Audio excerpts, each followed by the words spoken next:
What is your American dream? That is a good question, Brad. What is my American dream? Oh, hello, everybody! Groundhog Sam here!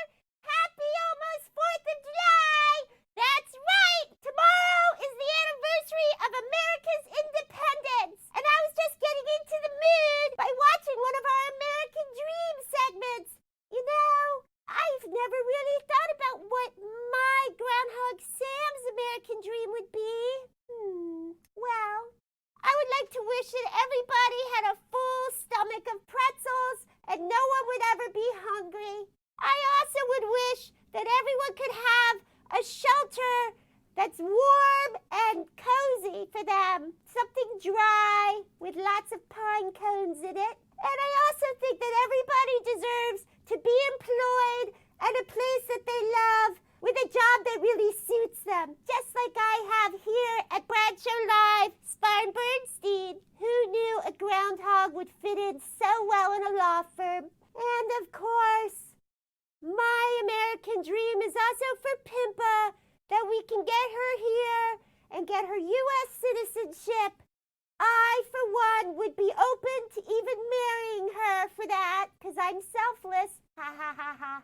And I wish all my friends, human and groundhog, a very special 4th of July.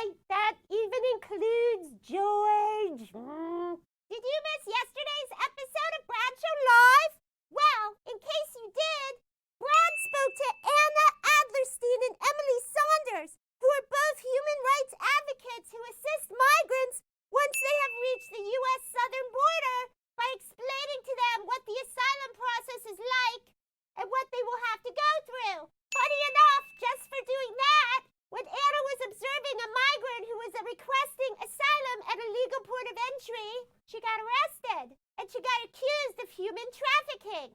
Not cool, USCIS. And Emily Saunders is also a human rights advocate, and she's also seen what's going on at the U.S. southern border with the migrants. Her partner, Scott Warren, is the volunteer with No More Deaths, who is now facing yet again another trial just for providing humanitarian aid to migrants in Arizona. So, on that note, what's your American dream, Brad Squad? Let us know in the comments. And now is the time that you have all been waiting for. It's time for Bradshaw Live, starring Brad Bernstein with co-host Belgium Kim. Go out there and enjoy your holiday. I hope you guys do a lot of barbecuing.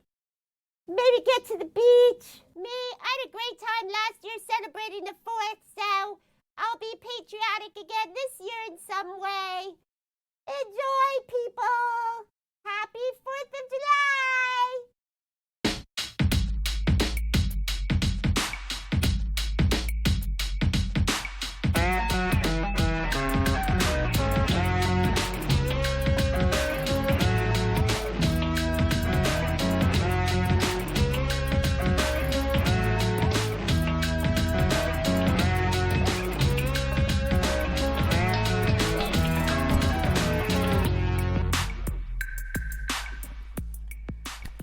Happy Hump Day! It's Wednesday, July 3rd, the day before July 4th, 3 before 4. What's so special about July 4th? It is the celebration of the independence of our country. Belgium Kim. Yes. What happened on July 4th? Citizenship question. Several hundred years ago. Absolutely. We drafted or ratified the We declaration. signed. The declaration. We signed. Your mic is not on, Belgium Kim. So you can now answer the question, Belgium Kim. I believe that we signed the declaration. We signed the Declaration of yeah. Independence, and we sent it on a ship We did. to England. Yes. It took many months to get there. Right. Eventually, the king read it. Right. He said, "Holy what?" Oh no. And he sent the army to start a war. That's right. But it was the signing of the Declaration of Independence on July 4th, 1776. But we were ready, Brad. Right, and our country has come a long way and the last 2 years has gone backwards. I was gonna say. We're like, what the hell happened here? We're now All right. pre-1776, I Brad. know. We I'm really George are. Washington is curling in his grave. Yeah. Abraham Lincoln wants to get out and punch somebody. All right. Teddy Roosevelt wants to get his bat out, and he wants to scream and carry a big stick. Right. He was famous for,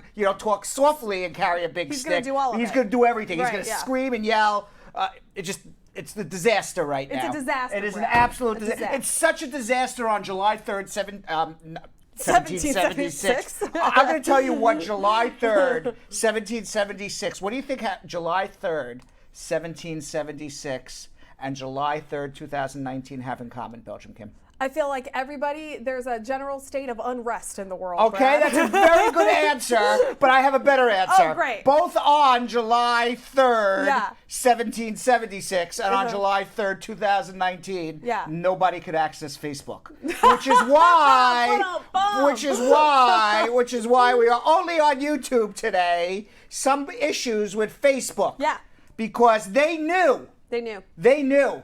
The man knew that we were going to bash the July 4th celebration that Donald Trump is doing. Right. Oh, Taking God, the military out. What is that? What kind of bullshit is that, What right? is that? That's so weird. That's so straight. What are we in, a junta? North Korea. Is this a junta? Style. Yes, that's Right? exactly. You know what a junta is? It's like a strongman in like South America, like they parade down all their military might and said, "Don't F with me because I got tanks." That's legit exactly. That's exactly what the purpose is. Right. Just to tell everybody, by the way, I got tanks and I got guys with guns and I'm the leader. Don't mess with me. It's not really needed. It's not really needed in a democracy. Right. Oftentimes, I feel like this is a show to compensate for something. I Brad. don't know, but it's actually. I read an article that the military is actually concerned because they're basically politicizing the military, and the military is supposed to be non-political. Right. Political. But let's say hello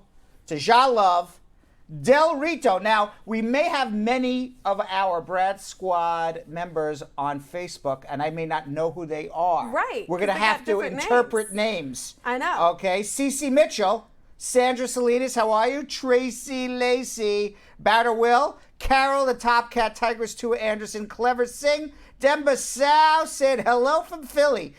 I said Cece Mitchell already, right? And Del Rito. Del Rito, I don't know who Del Rito is, but it sounds like a really, really good steak restaurant. Like, hey, you want to meet me down at Del Rito's for a filet mignon, right? That's actually hilarious because it always makes me think of Del Taco, which is a great California fast food chain, and it's so good. But it's funny that it both makes us think of food, right? Definitely food. Yeah, Cordella Douglas, how are you? Yashika Burden, Deanna Moore, Tally said hello. And I said Clever Sing already, right? I think and so. And Rob J. Roberts, Mr. Positivity. That guy is so positive that he can't even have anything nice to say about pretzels. About pretzels, man. I'm reading his comment. Pretzels are awful. The man doesn't even have anything nice to say about a freaking pretzel. He says that, but then when we ask people what their favorite moments of 2019 were on Monday, he said all of Groundhog Sam's shenanigans or something like that. Okay, so I feel like Rob J is more trolling Sam than actually dislikes Sam. Because I have a feeling like Rob J's eating pretzels as we speak. Now, I think I saw, it was Jessica Leamy somewhere, said, was it Jessica Leamy or somebody? Yeah. Maybe it wasn't Jessica Leamy. They wanted to know how to share on YouTube because they're Facebook people. Correct. All right. Can you please tell everybody how to share on YouTube and why it is so important on July 3rd? Okay, in this disaster of a political climate that we have right now. Right. Okay, I'm even concerned the Democrats may not even win. That's true. I'm really concerned about that. A legitimately scary thought. Yeah. It's a very scary thought about that. Can you please tell everybody how to share a YouTube feed? A YouTube feed, absolutely, Brad. Oh! Yeah. Hold on a second. Brad's just had an idea. Hold on a second. Off the presses, Belgium Kim. Oh, yes. It was just handed to me. Oh, no. It was just handed to me. Yes. Thank God. We wouldn't forget our friend Dion Reed, who is in the Brad Squad Spotlight. That's right. Dion Reed She is from Jamaica. She is our Brad Squad Spotlight Member of the Day. She is from Jamaica. She's currently visiting the United States of America on a visitor's visa. There she is. That's right. Oh, yes, wow, very queen. bright. She likes to Oh, wear my some God. bright clothes. I'm digging that blue, queen. Yeah, I'm she likes to digging wear that some. That's some blue. bright blue, right? Yeah, I like the bright blue. Now she is a family member of another member of the Brad Squad. Who's that, Brad? She has two family members. She has her own blood family member, Right. but also Brad Squad family member. Jessica Leamy Joel is her daughter. I did not know that. I'm just reading this now. I did not know that Deanna Reed and Jessica Leamy were mother-daughter. Mother-daughter. I had no idea. She's Oh. actually a mother of three, and in addition to being a mom of three, she's also a GG. A G squared? What is or a just G- a GG? A GG. A GG, not a G squared. Like a GG. A GG. But what's a GG? She's a gorgeous grandma. Yes, because she she's got is. 5 grandchildren. She is introduced to the Brad Squad through her daughter, Jessica Leamy. That's right. Whose real name is Joelle. My when God. she shared the page, you remember, shared it. How many? Do you know what's an amazing Belgium Kim? What's an amazing coincidence that almost every person who is a member of the Brad Squad, that every day we are featuring a member of the Brad Squad. Right. Get to know your fellow family members. Right. Okay. They all found out from sharing. All of them. All of them. Okay. Now Dion is hooked. How could she not be? Hooked. Like a Can't fish. Can't blame her. Can't blame her, right? Thank God. That's the this is first time last day for a couple- that's the first time I ever did a fish. Yeah, you can tell. I never did before. Could you do it one more time? No, for us, I Brad? won't. Yeah, Oh, you would come just on. have Oh, to come rewind. You on. just have to rewind. Just one. She says, quote, continue doing an amazing job, Brad, Kim, and Yo-Yo, and also to the behind the scenes squad, which I guess she meant the crew. The crew. The crew's behind this wall is the crew. Yeah. In that television is the squad. Right. Squad, crew. Crew. We're just here. We're just what, here. I don't know what the three of us are. We're We, just Uncle Brad, Yo-Yo, and Belgium Kim, I guess. All right. So, Now for without part of fun, anything.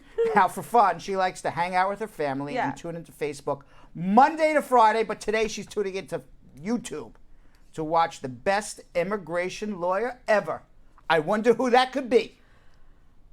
Who is it, Brad?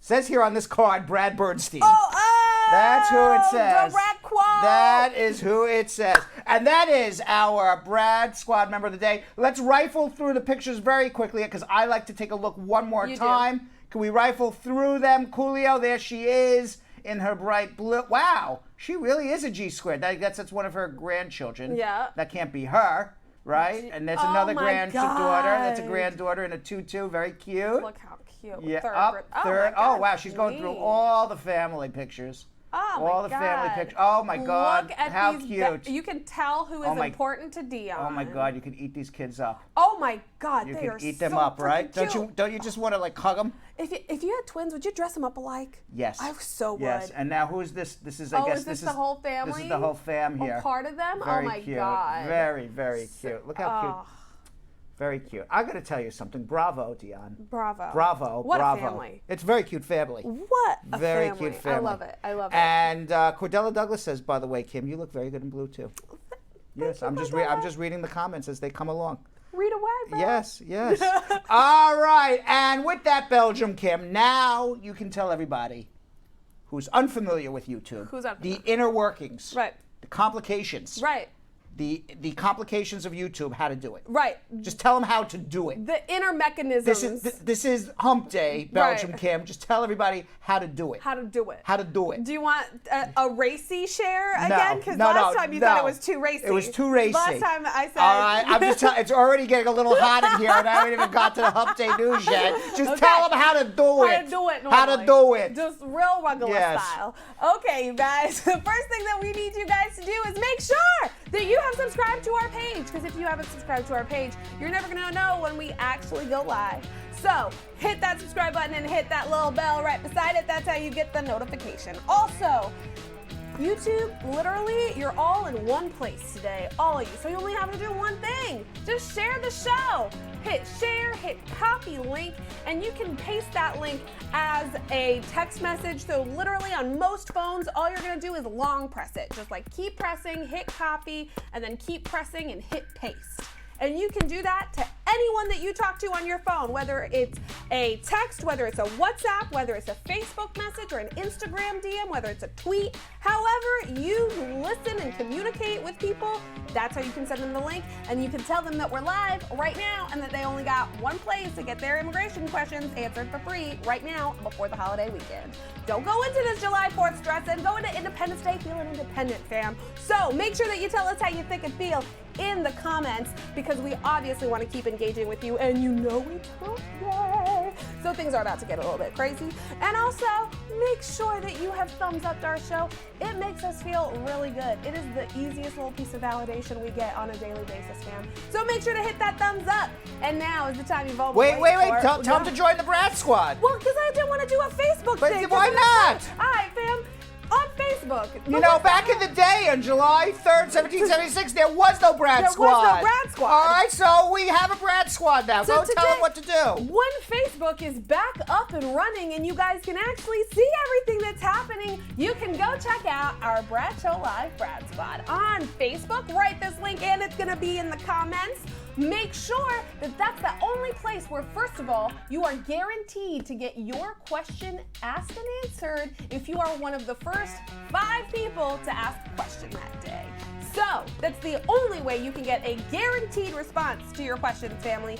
And also, it's the only place you see that Brad Show Live VIP. We have already answered 2 different, but we've already done 1 little piece of extra content, and Yo-Yo already participated in the very first Ask Us Anything. So you guys can literally ask us any piece of information, whether it's from Brad. Don't you want to know tons of cool information about Brad? Yes, you do. This is the only time They don't ask much about me. They just want to know about you guys. Actually, I have a question for you. I haven't received a question for me yet. Oh, they have a question for me? We have a question for you next time we film one, which will be very soon. I'm just saying. So, make sure that you have joined the Brad Show Live Brad Squad group. It is the only way you become an official member of the Brad Squad. And now, for those who are still listening to me after all of that, let's get to some smoozing with Brad. Smoozing. Smoozing. We're going to go some smoozing right now. I said it like Jonathan. Yeah, let's go smoozing. Let's go smoothing. We're going to go schmoozing with Brad. Schmoozing with Brad. Schmoozing. That's the word. Still no. Yes, that's fine. We're going to schmooze it back. Are we going to schmooze, or are we just going to go right to schmoozing? Are we going to schmooze? We'll go right to schmoozing. Yeah. So any event, before we get into our hump day, you know, I want to be serious a little bit. Yes. I don't know if you saw the pictures that are coming out. It is so horrific that I am going to tell you I can't watch it. Yeah. I can't watch these pictures. I don't know if we have pictures to show or not, Jilly.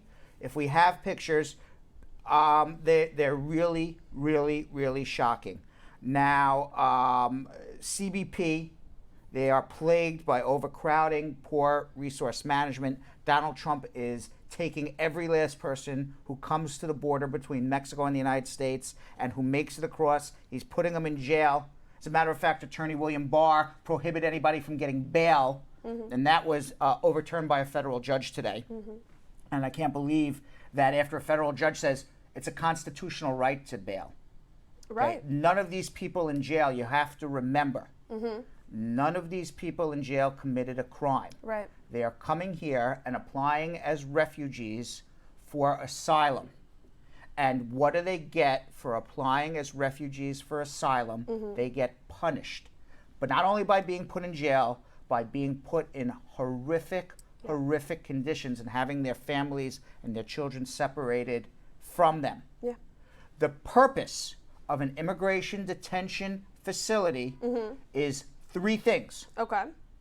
Number 1, if you are imminently deportable, meaning that you are going to be deported within a week or 5 days or 4 days, the government has a right to hold you. Right.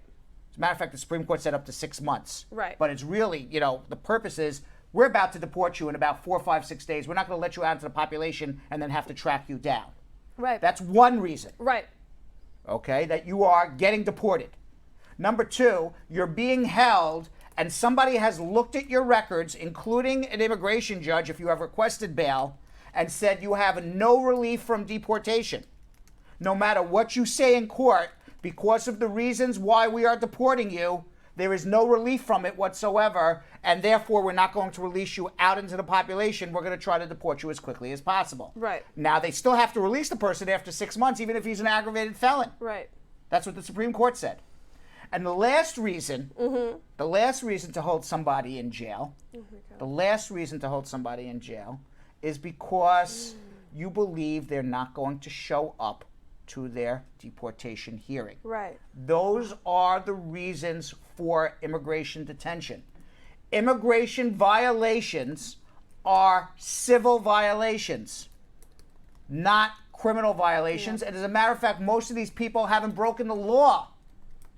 Most of them. They did enter the country without inspection, but they're applying for, that is breaking the law, but they are applying for asylum. Right. So now and it's a misdemeanor. It's not a felony.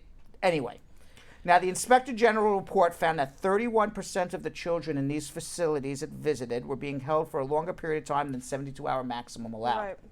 Right. Some single adults were held in standing room only conditions for a week to more than a month in overcrowded cells. Look at what they look like here. Oh my God. We are concerned that overcrowding and prolonged detention represent an immediate risk to the health and safety of Department of Homeland Security agents and officers, as well as to those detained.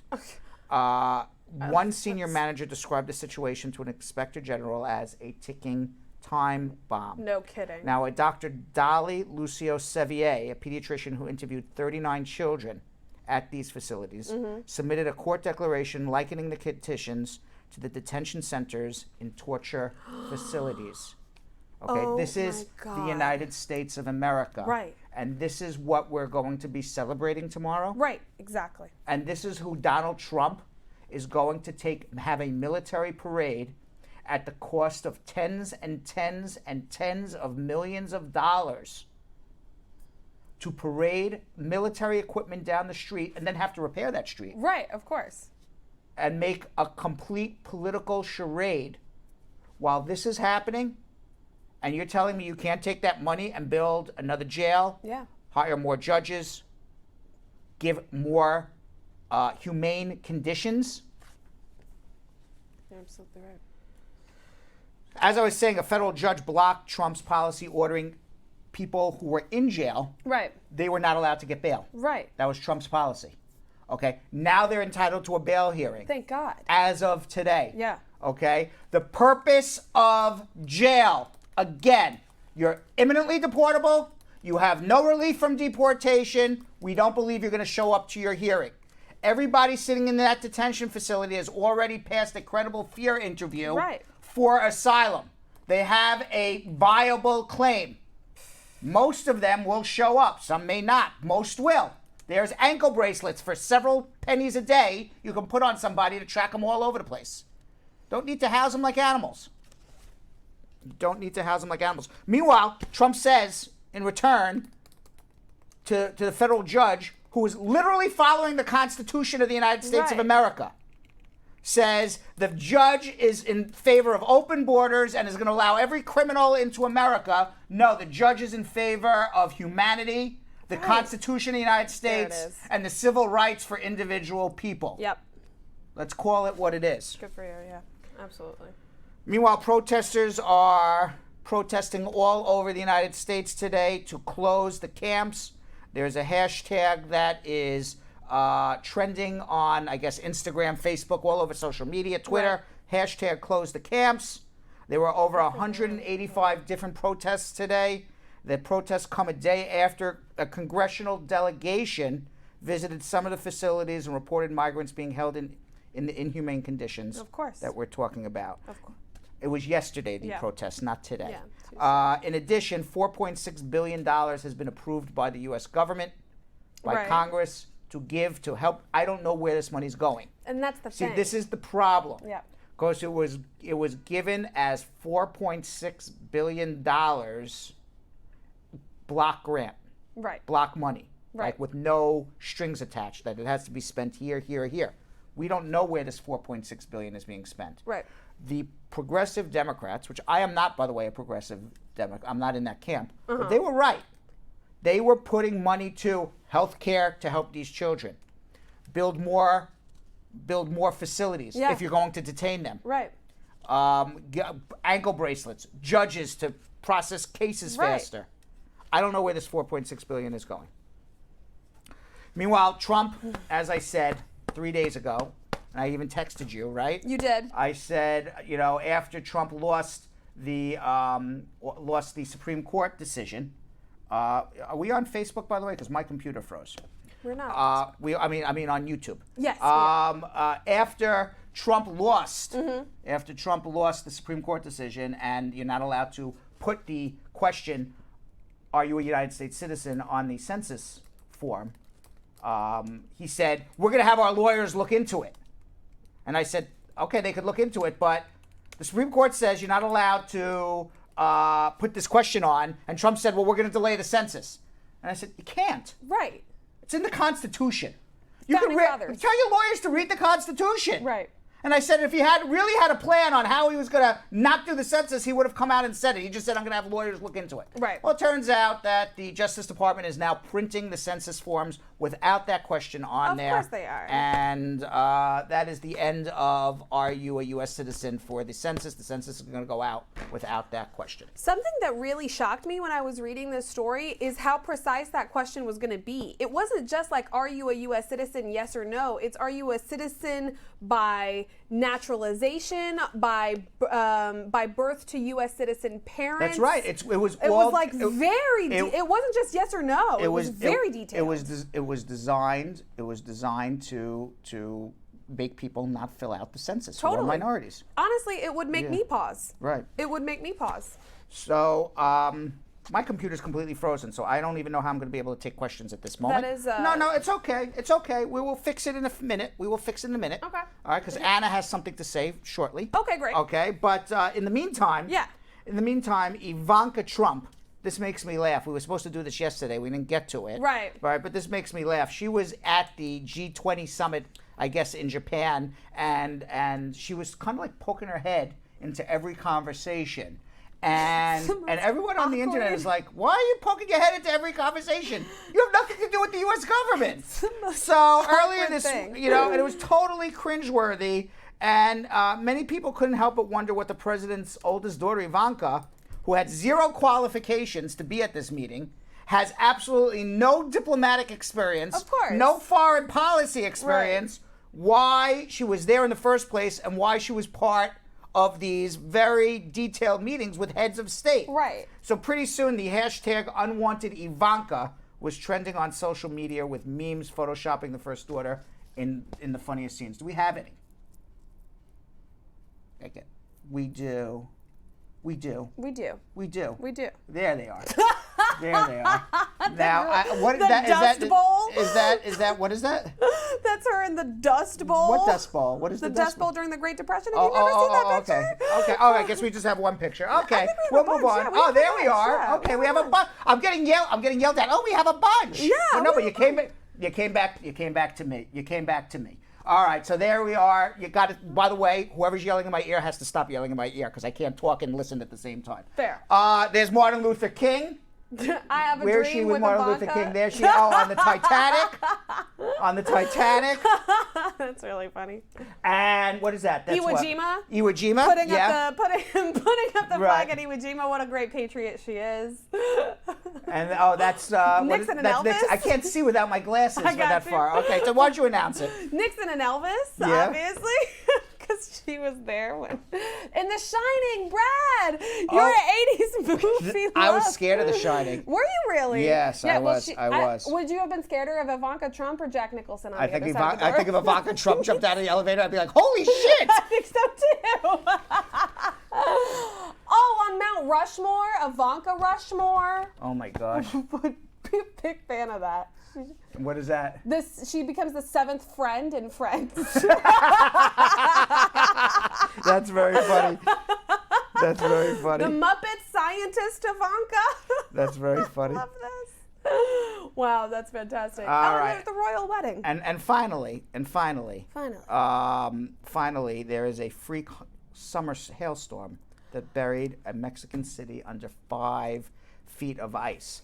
And by the way, if ever, there it is, if ever you don't think we have a climate crisis, besides having a human crisis at the border, a humanity crisis at the border, and a climate crisis around the world, and by the way, if Donald Trump is elected again, you can kiss Earth goodbye as we know it. Yes. Because we have less than 5 or 6 years to combat the climate change that is happening before it becomes irreversible. Mm-hmm. And if you think, not 20, 30, I mean, we're talking less than a decade before this becomes irreversible.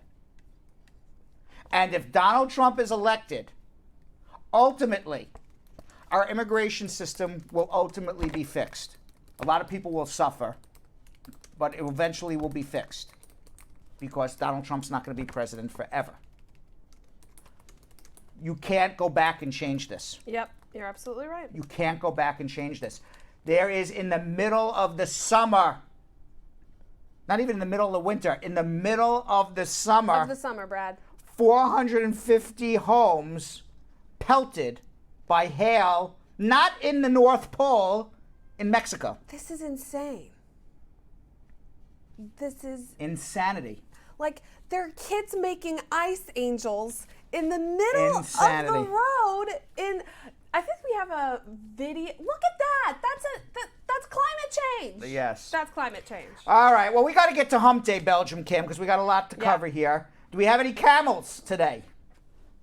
Ooh. There, we got some camels. It's Hump Day. There we go. It's Hump Day. It's Hump Day. It's Hump Day. Where is he? It's Hump nope. Day. Do I hear any Hump Day? I guess it's coming eventually somewhere.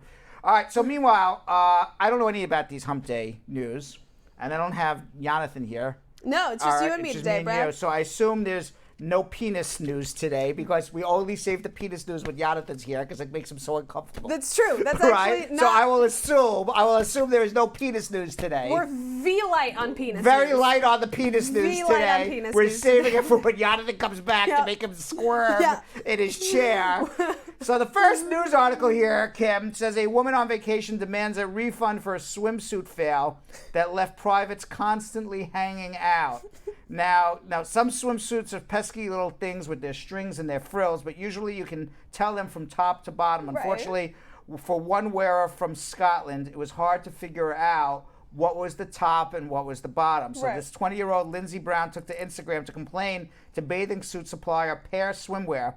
In a direct message, she wrote, "I wore that swimsuit today, and it's stretchy like anything. I only wore it for a couple hours.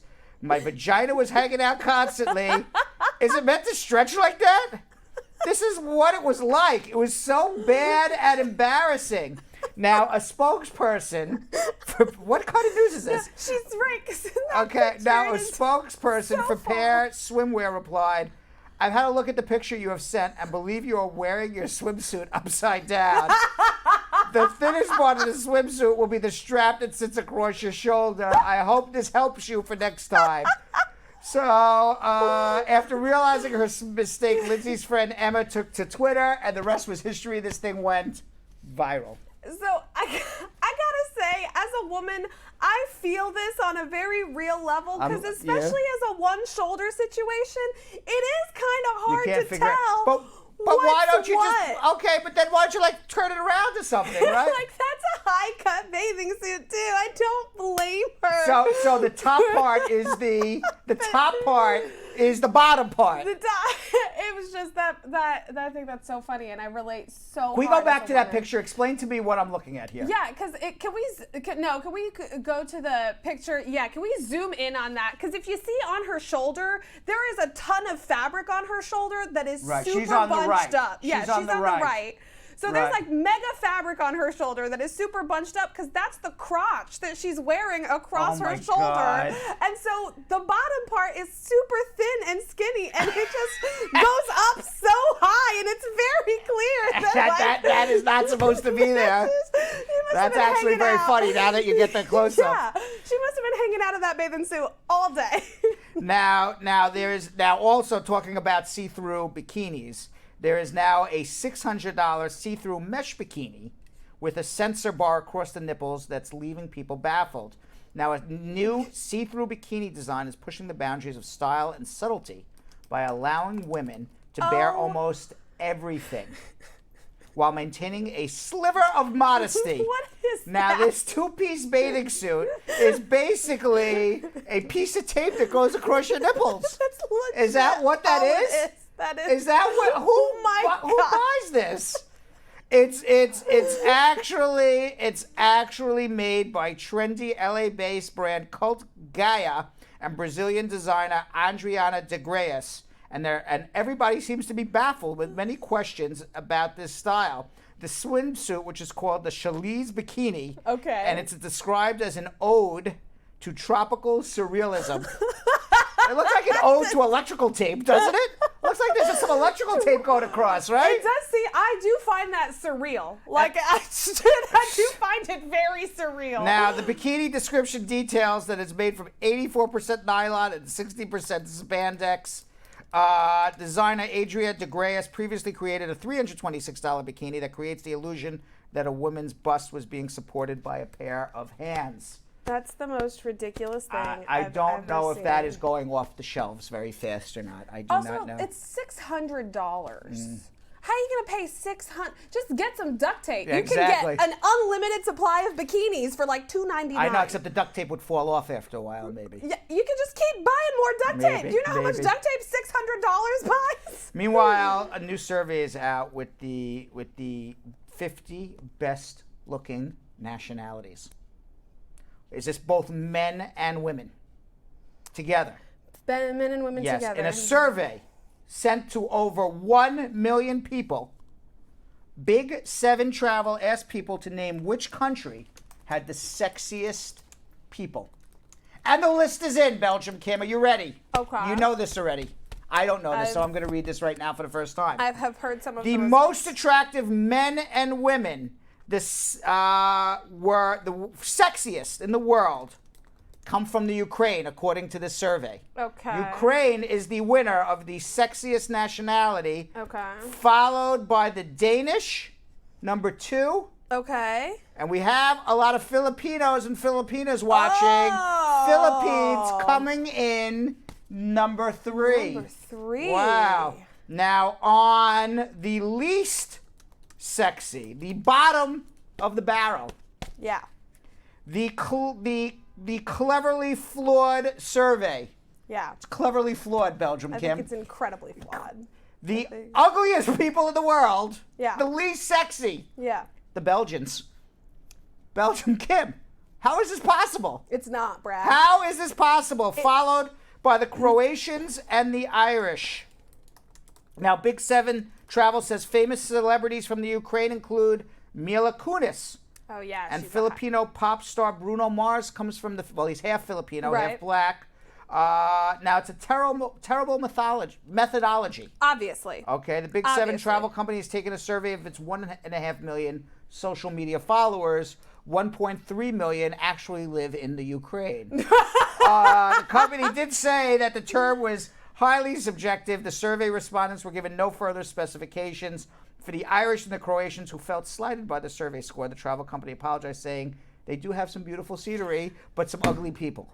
Ain't that some... No, and I love that they said sorry to Ireland and Croatia, but Yeah. not to Belgium. We Now, have now beautiful the scenery the, and the beautiful 5 people. best looking were Ukraine, Yeah.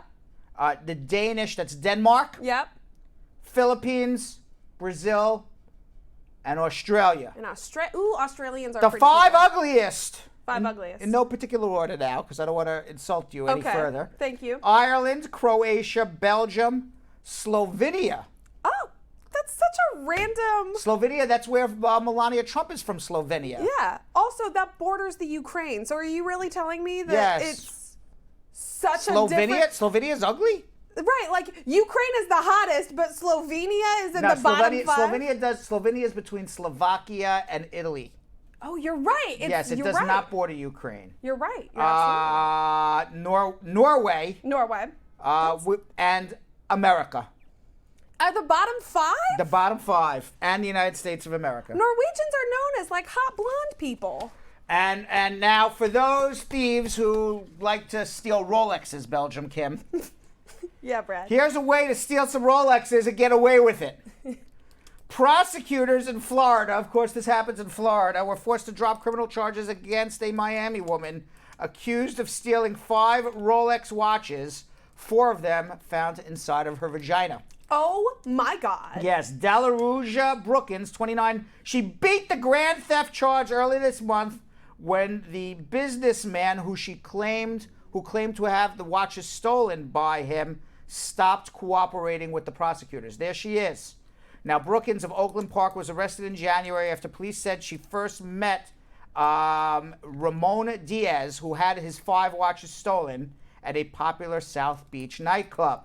The two later ended up in a hotel room for a Hump Day Wednesday rendezvous. And when Diaz went to the bathroom, he came out to find his 5 Rolexes missing. Oh my God. The watches in total were valued at $108,000. Now Brookins was charged with resisting an officer with violence, possession of cocaine, and battery. The other watches were not found until Brookins was booked into jail and underwent a strip search. Oh my God. And in the strip search, that's when the watches were popping out of her vagina. And the officer said, "What the hell is this going on in here?" So the Miami police, I'm reading the news as I'm seeing it. The Miami police tried for months to get Diaz, who had the watches stolen from him from this rendezvous, to get him to cooperate. So what happened to these watches? Well, Diaz only had proof of ownership of one of the Rolexes. So the rest are going to remain property of the Miami Police Department. So it's possible that Diaz also stole those watches as well. So this was basically a thief stealing from a thief. Now I would say this, Belgium Kim. What, Brad? Those could not have been. No. They could not have been. No. They could not. They had to have been like, probably more like rubber. You know, sometimes You're the saying watches, they were very small watches. They had to have had like the leather straps. They can't be like the they had to be like the small female ones with the leather strap. How the hell do you put it in a gold or stainless steel? You gotta have some strong vagina muscles, Belgium Kim. How strong are those vagina muscles gotta be to hold up five metal watches inside your vagina? I mean, I'm just saying. And my question with that, Brad, is as they're there and you're in the back of the squad car and you're headed to the police station, what's going through your mind about the 5 Rolexes in your vagina? I don't know. Like, what is going to go down with these? I don't know. All right. So, what is a busker? A busker, somebody who performs on the street, like a street performer. A street performer. A street performer. All right. So now there's I never heard that word before. Yeah, you busk. Okay, thank you. No problem. So now there's a heartbroken husband out there. Yeah. Who has caught his wife having an affair with a busker, I guess a street performer, on the street. Oh no. Yes. Now Kevin Smithson, 68, saw his girlfriend, his wife, Linda, 66, kissing the guitar player on the street last month, putting an end to the 46-year marriage. It's very sad. Now, Kevin first got suspicious when she took a very keen interest in the lute. What is the lute? This. It's like a type of like a mandolin. Like a guitar. mandolin. That's some bizarre.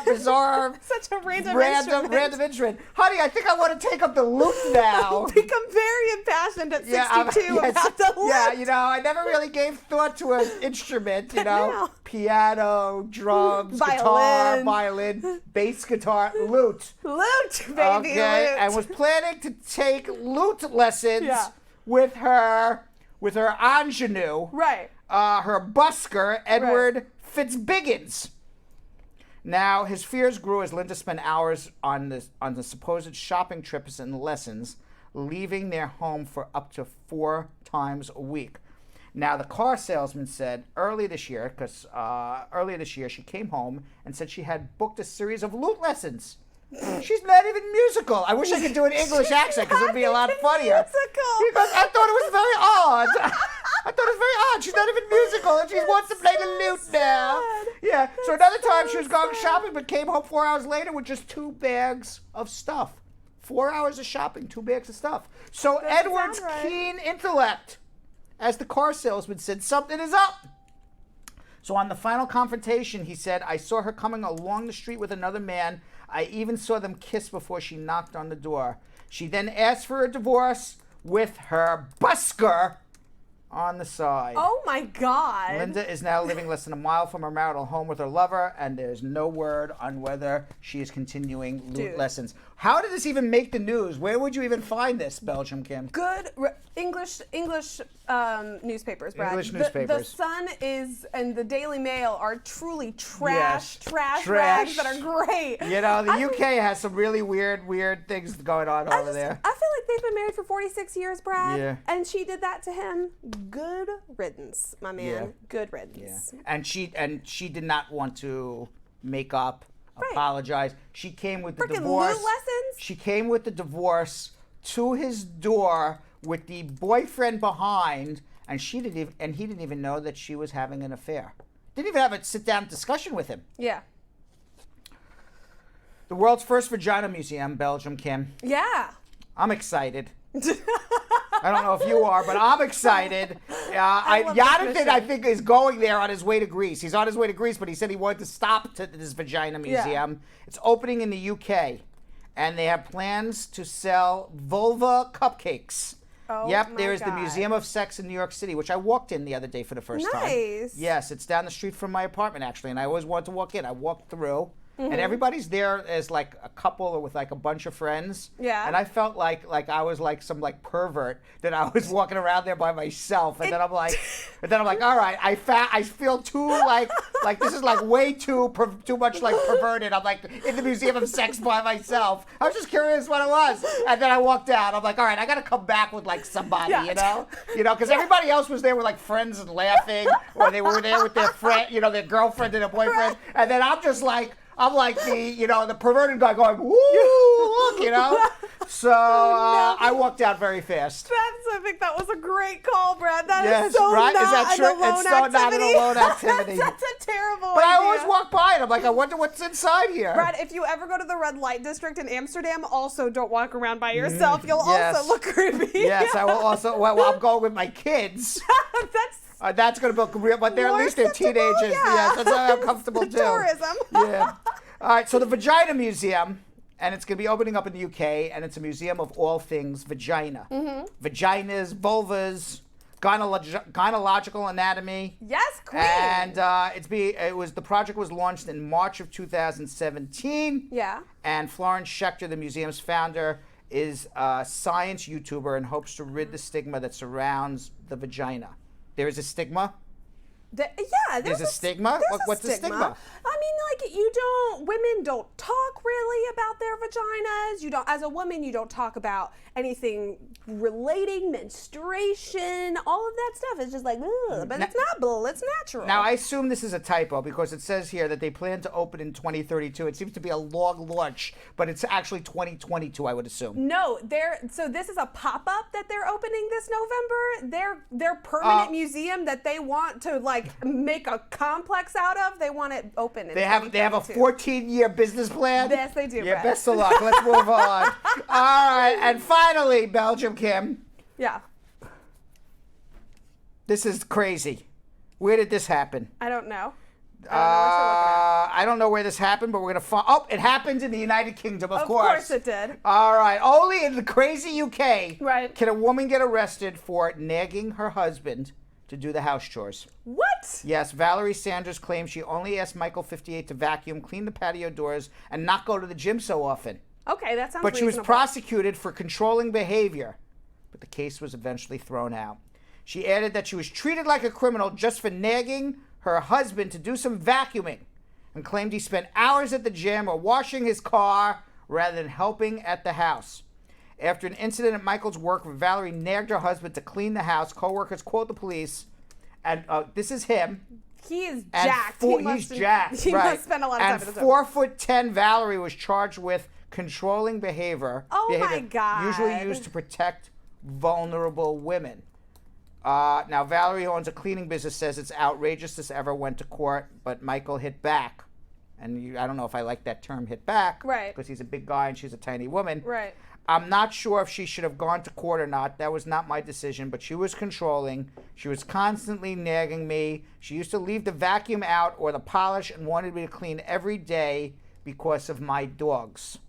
Now, the couple met online in 2012. They married 2 years later, but after Michael got a job as a gym manager, Valerie said he became obsessed with bodybuilding.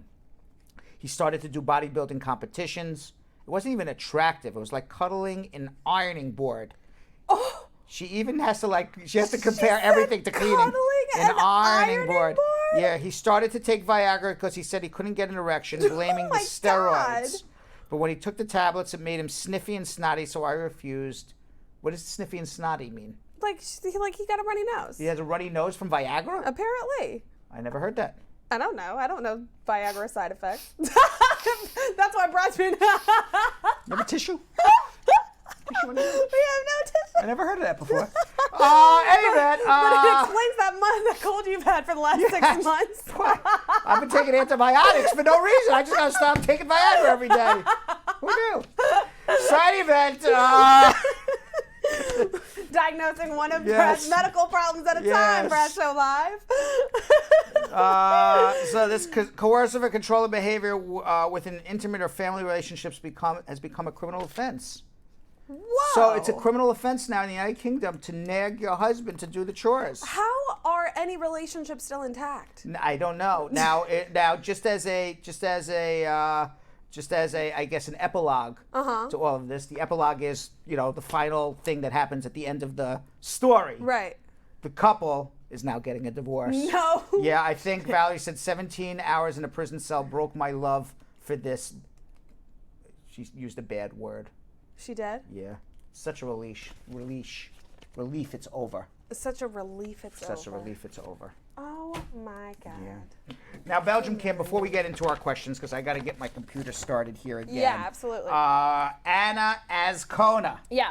Our very own Anna, but you stay right where I'm you just looking, are Brad. Yep. Mhm. while I announce Anna Banana. Absolutely, Brad. Okay, we're going to get to your immigration questions in about 2 minutes or so, but our very own Anna Banana has something to say, and what she has to say is, after Lee Francis Cisna resigned as Donald Trump's request from his position as the director of the United States Citizenship and Immigration Services in late May, he was replaced by former Virginia Attorney General Ken Cuccinelli.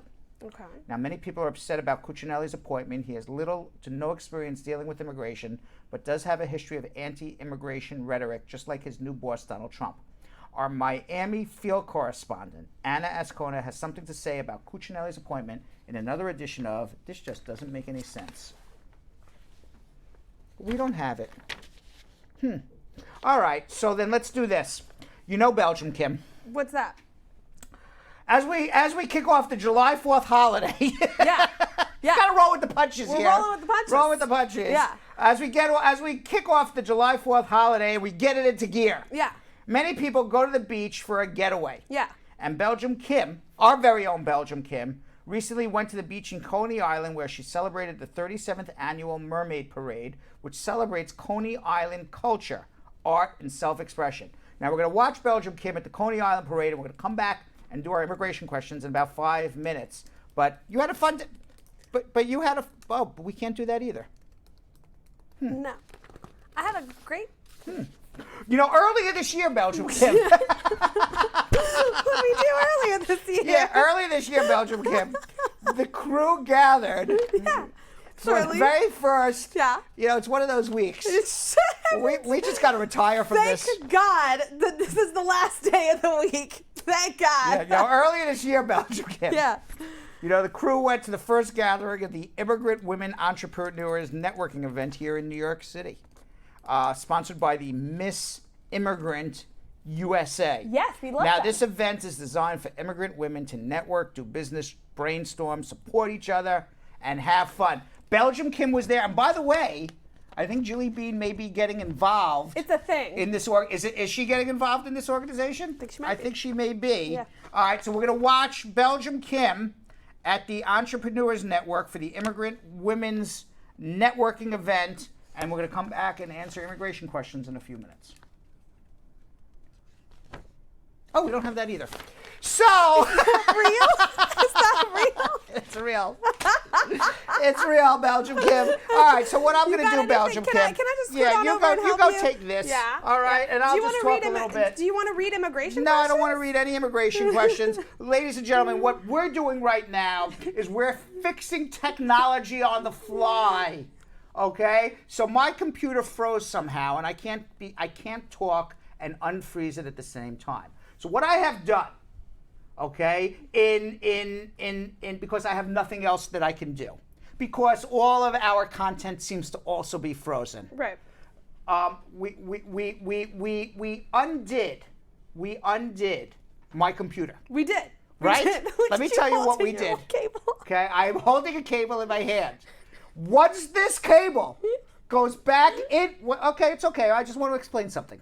Once this cable goes back into my computer, I will be able to answer your questions. Why? Because through the magic of technology, because it's magic, I will be able to hear the questions in my ear until such time that this plug right here goes into a computer that is off screen right now.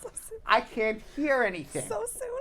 But it will be very soon because Belgium Kim is on it. On it. She is our technology guru. It's true. When I said to myself, Brad, Yeah. I'm going to do a show. Yeah. And there's going to be a time on the show when everything goes to shit. All the time. Okay? And never in a year and a half has everything gone to shit as much as it has gone today. That's true. Right? This The week. day of July 3rd, 2019. Okay? By the way, Belgium Kim. Okay, I'll give you something else.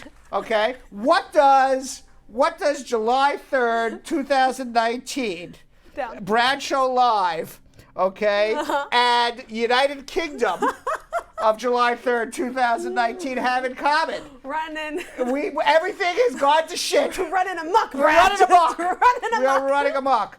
So now we are loading back our immigration questions. We will be getting to them in about 45 seconds or so, as soon as we get loaded up here. Yeah. And I'm going to do this, and I'm going to do that.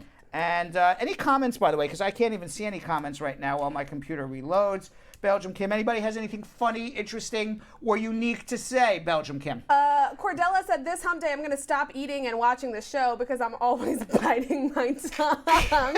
So we're causing Cordella physical harm. Why we're does so Cordella have physical harm? Because if you're laughing while you're eating, you're more likely to bite your tongue. Yeah, no, be careful, Cordella, Yeah, be careful. Festive Trini just spit out her wine when you sniffed after the Viagra thing. So I'm kind of funny.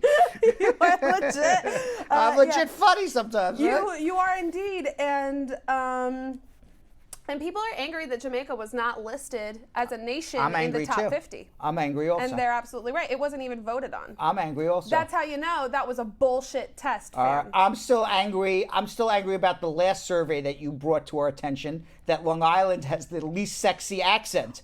Which was by the same people. Those people are There's idiots. a bunch of bullshit. Those people are idiots, all right? They have both called me and you the ugliest people in the universe. How dare they? Oh, screw them. When we are. All right. So we're going to go to something we like to call, you got a question, I got your answers right now. We're all set to go, Belgium Kim. Oh my God. All right, you ready to go? Let's do this. Do we have a card? There we go. All right, we finally got it going. Let's go to Nixroy in Joplin, Maryland. Nixroy. Nixroy, how are you? Good afternoon, Brad. How you doing? I'm doing all right. I got two questions, right? Yeah. I watch your show all the time. Thank you. By the way, man, I love your show. I appreciate it. Thank you very much. You know? All right. I'm married 3 years now, right? I sent in my I-175 to remove condition of green card. The I-751. And my wife says she want a divorce right now because we're not getting along and stuff. So she said I must leave and she need a divorce. Is that going to affect me? Well, it affects you, but you'll still get a green card. You just got to change up what you're doing. Okay? The law doesn't require you to stay in an unhappy marriage. The law doesn't require you to try to save a marriage you don't want to save.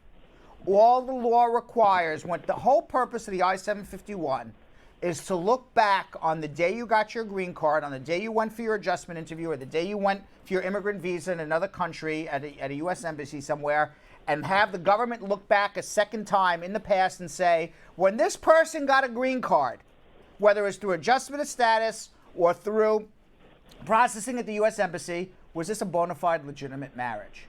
And they give you four ways in which that they will go back and look to determine whether this was a bona fide loving marriage. One way is you and your wife show up for another interview and they interview you and they say, yep, it was loving then, it's loving now, congratulations, you got your permanent card. But they give you three other ways. If your wife's throwing you out of the house, you can show up by yourself and say, I got thrown out of the house because my wife was abusive, I didn't want to stay in an abusive relationship, here's proof of the abuse, here's proof that it was a real marriage. You could show up and say, my wife threw me out of the house, she's not with me anymore. I would have an extreme hardship if I had to go back home to my home country, and here's proof that it was a real marriage. Or you can show up and say, I'm divorced. Here's the divorce decree. I have proof it was a real marriage. Here it is. Of the three, the easiest is, I'm divorced, and here's proof it's a real marriage. So if you have a pending I-751, do it. Leave the house. As long as it was a real marriage, leave with proof it was a real marriage, because you're not going to be able to get back in. She's not going to let you back in. So leave with the proof and start a divorce. And when you're divorced, you write immigration, say, I'm changing over my case from a joint application to a waiver application based on a divorce.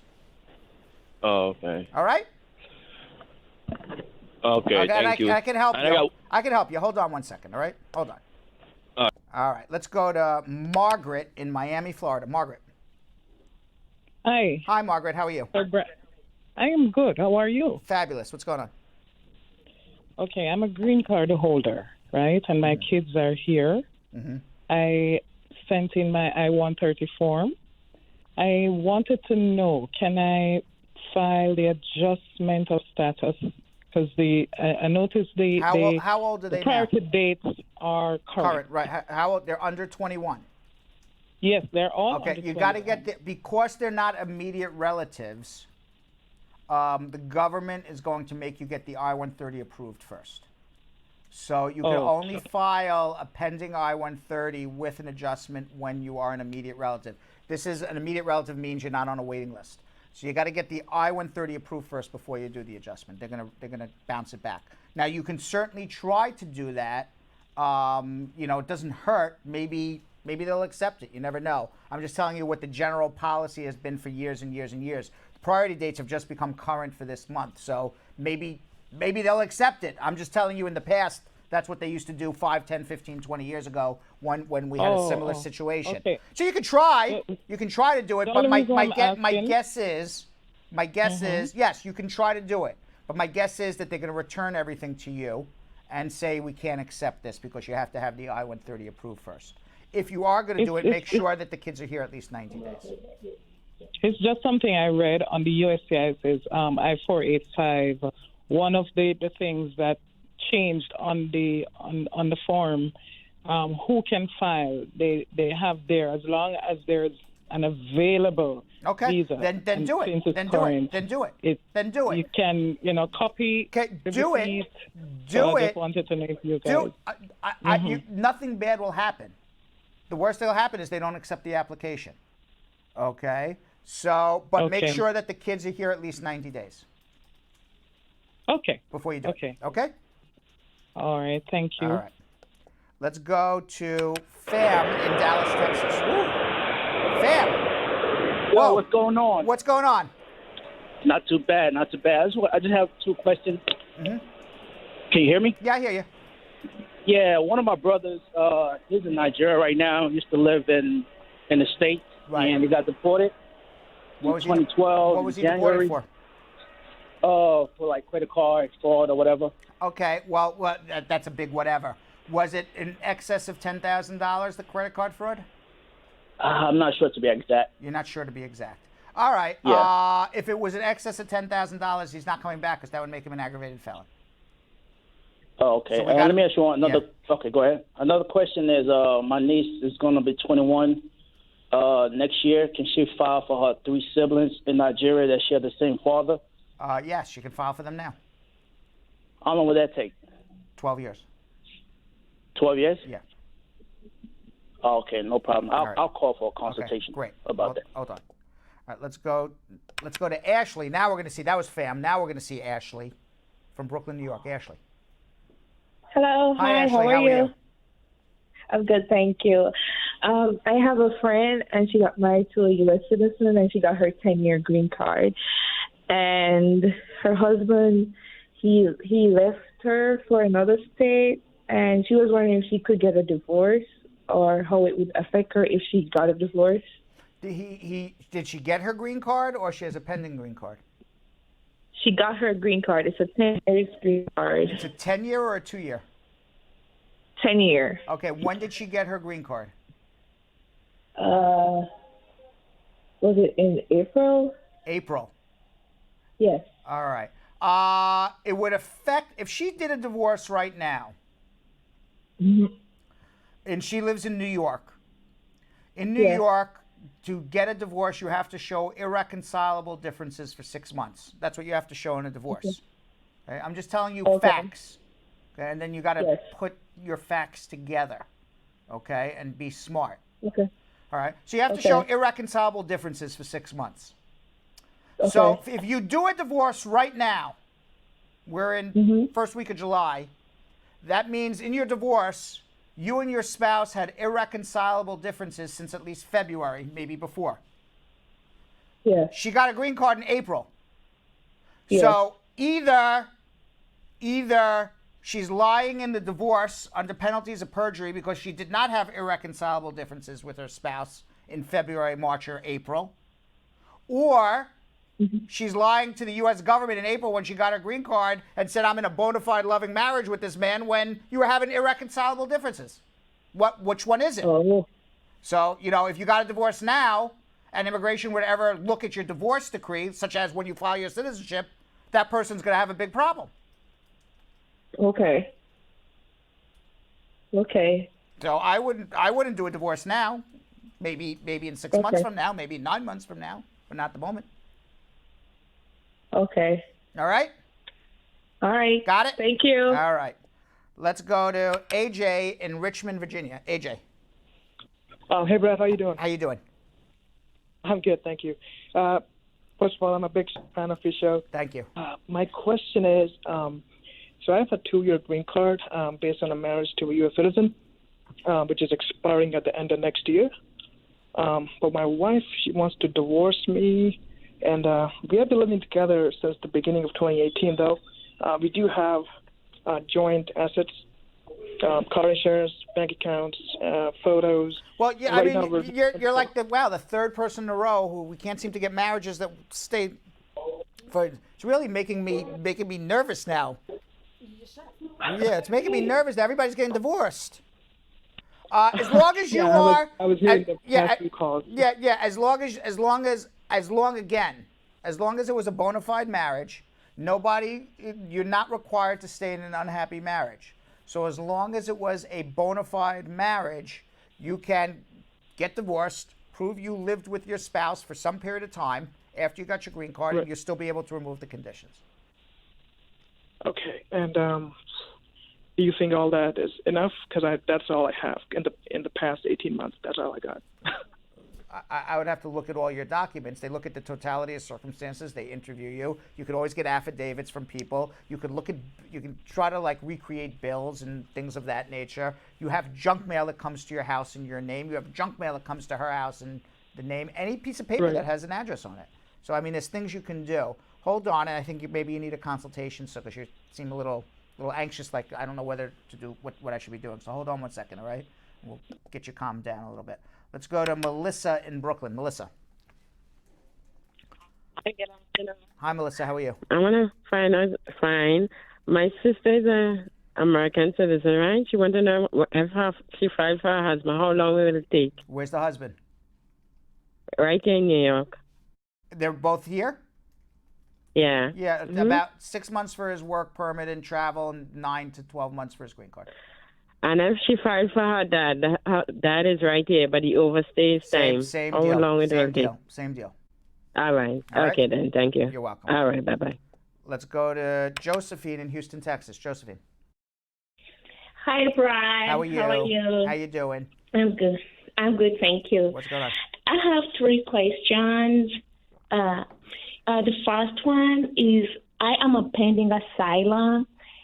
Can a company sponsor for my green card?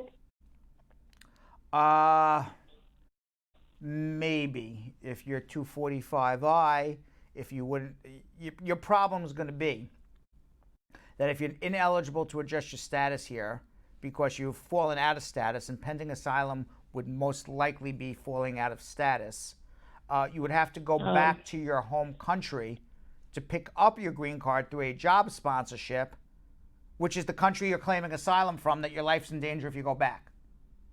So even if you go back and you say, okay, I'm going to do it, I'm going to risk my life, they're going to turn you down. They're going to say BS on the asylum.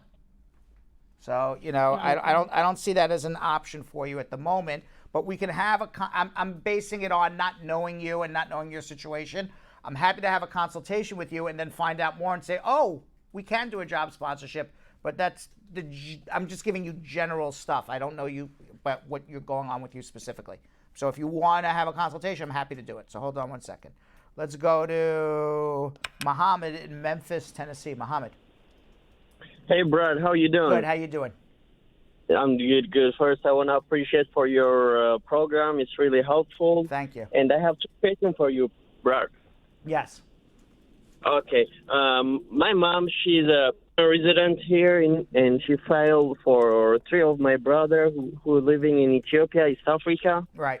And we got a response from USCIS for 2 of them. They got approved, and MVC is processing their application. But for one of my brother, we heard it is approved, but the MVC is not processing. We did not heard for his specific process. Who's filing? Is this your parents are filing for your siblings? Is that what it was? My mother and they for were, my and they sibling, were, and yes. they and they were filed all at the same time, and you heard from 2 brothers, but not a third. Yes, Brad. All right. So, but all cases were approved. All 3 were approved, right? All approved, Okay. and we heard. All right. So we just have to follow up with the NVC. I'm sure he's there somewhere. We just got to figure out where. Okay. And the other question, I filed for my wife. I'm permanent resident. I filed like I-130 and I-130A. And current date is, I see, 18 to 24 months. Is there anything to speed up this process time? Where's your wife? Ethiopia. After your I-130 is pending for 12 months, you can file a mandamus to speed it up. Oh, okay. It's been now almost 13 months. Though. Okay, so then if you hold on, you can do a mandamus. Hold on one second, okay? Okay.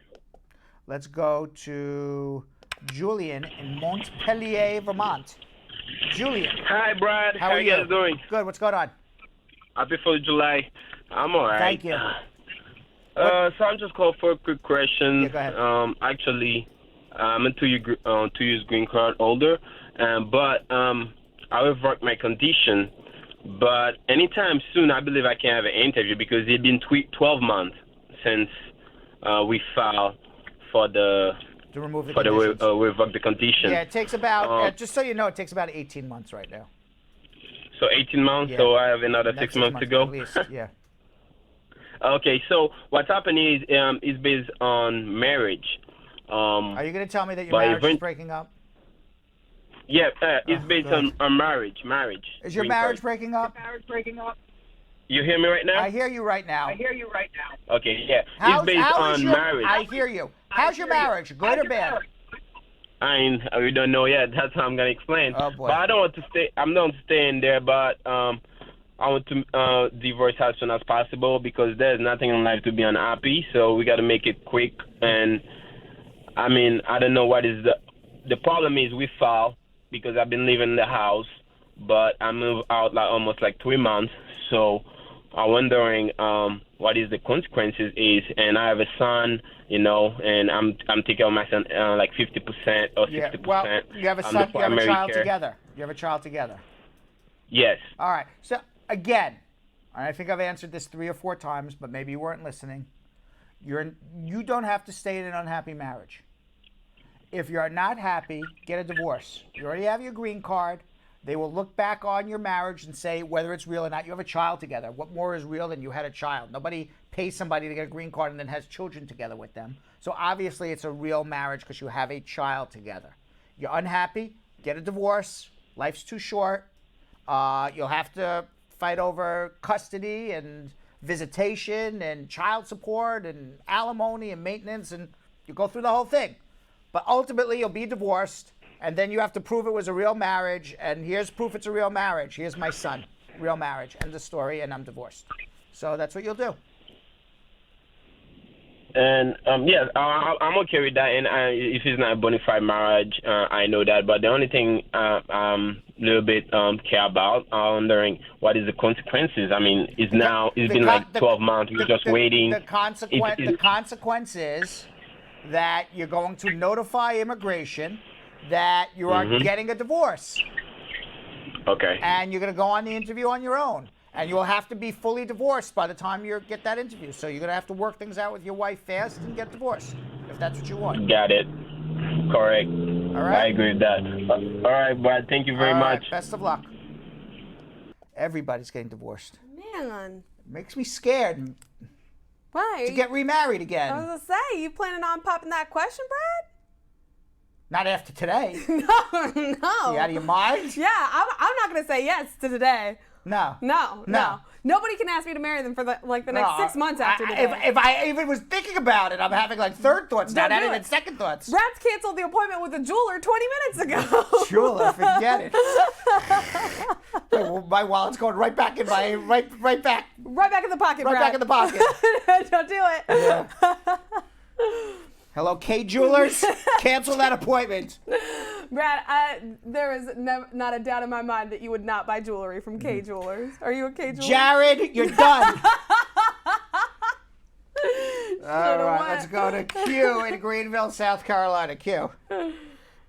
Hey, how are I you? want to find out something. So my husband and I, we have been together for 6 years, and we're married 3 Right. years. Now, we have a 4-year-old son. When we got married, my husband is a U.S. citizen. I was in Trinidad, so we were doing long distance all of the time. Last year, I decided to come up to the U.S. to do my PhD because the intention was to go back to Trinidad because we left our son in Trinidad. But in April of this year, my husband was diagnosed with stage 4 cancer. Oh, God. So all of our plans to go back to Trinidad changed. As a result, we decided to file the paperwork because I need now to be here with him. Right. So I'm concerned if that's going to be an issue because we are actually now filing. Although I came up here on a student visa last year. As long as you're filing more than 90 days after you came, it's not a problem at all. And obviously plans change. You got sick. All right. So I think you're fine. I don't see any problem that you do. Too, we submitted the documents last week. The documents that you submitted was an adjustment application and an I-130. Yes. Okay. Yes. Concurrent filing. Fine. Yeah. And it was submitted on Thursday. Someone signed for it on Saturday. So I want to know how long does it take the Chicago Lockbox facility to tell us that they have received it because we haven't gotten on notification yet. It sometimes takes 2 or 3 weeks, but you should see that the check or money order that you use to pay will be cashed in about 3 to 5 days. Okay, well, we haven't seen that as yet, so I guess I'll keep looking for it. Yeah. All right. So as soon as you see the check cash, you know you're good. All right. Thank you. All right. Best of luck. Thanks. All right, Belgium Kim. How you doing, Brad? Rewinding a little bit, Belgium Kim. Rewinding just a tad. Just rewinding a tad. Yeah. You know, Belgium Kim, our very own Anna Hiscona. After Lee Francis Cisna resigned at Donald Trump's request from his position as Director of United States Citizenship and Immigration Services in late May, he was replaced by former Virginia Attorney General Ken Cuccinelli. I think I said this already. I believe you did. But I'm going to say it again. Now, many people are very upset about this, Cuccinelli's appointment. He has little to no experience dealing with immigration, but he does have a big history of anti-immigrant rhetoric, just like his new boss, that pumpkin. The pumpkin. Our Miami field correspondent, Anna Escona, has something to say about this, and it's not pleasant what she has to say about this guy, Cuccinelli, in another edition of This Just Doesn't Make Any Sense. Hey friends from the Brad Show Live, I'm Anna Escona. Citizenship and Immigration Services Union blasts Trump for his pick to lead the agency. After Francis Lee Cisna resigned, Trump mentioned Ken Cuccinelli as his successor. Lee Cisna resigned at Trump's request, nothing new because he's always forcing someone to step down if he doesn't like the way they think or if they don't agree with his opinion. Union members smell this like a big mess and like an end to immigration in general.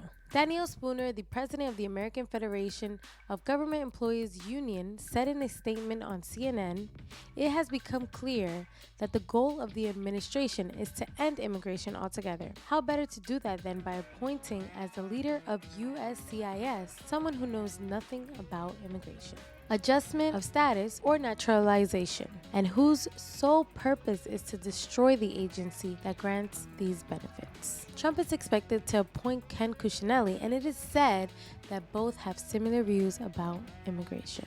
Let's go back in time.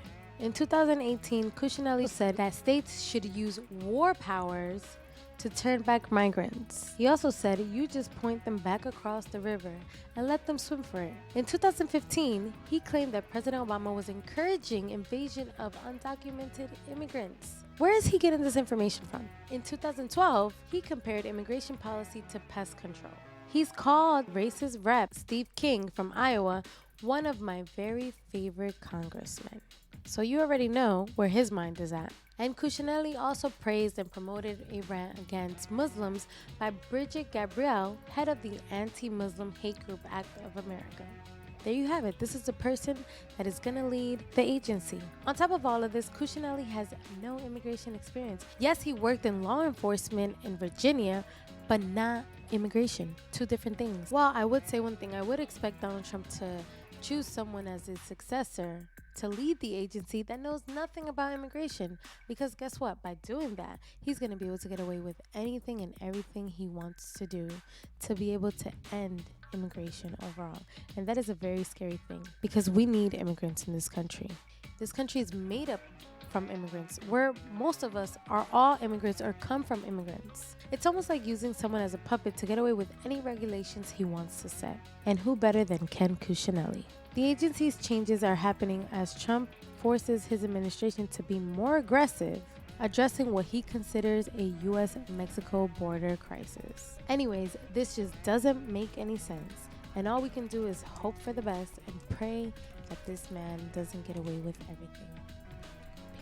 All right, so we're going to do something we like to call social media check-in.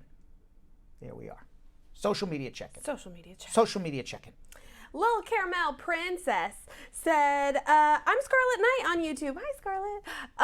If a person came on a CR1 that expired in August of 2018 and they never filed a waiver and any waiver and an AOS and I didn't file an I-751, are they out of status? In 2018? No, because they have till 2020.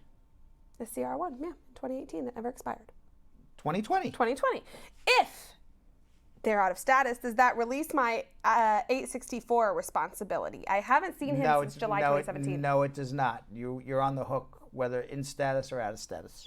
So he's now got people calling, asking if I divorced him. I'm not telling them anything.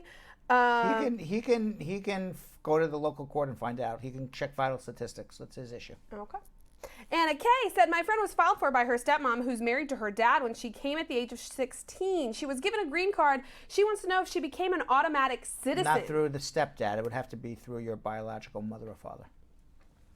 Sherelle said, if a person has been abused as a child, but just now filed after 10 plus years, and if they apply under being a part of a certain group, such as a sexual orientation, and they got abused as a child as well as a teen, could you gain asylum? The person already filed and is waiting for an interview. I'm asking for him. He was abused by a sibling and his mother, but mostly his older brother. It depends what the country conditions are, not the family conditions. Well, it's saying that the abuse happened because of sexuality.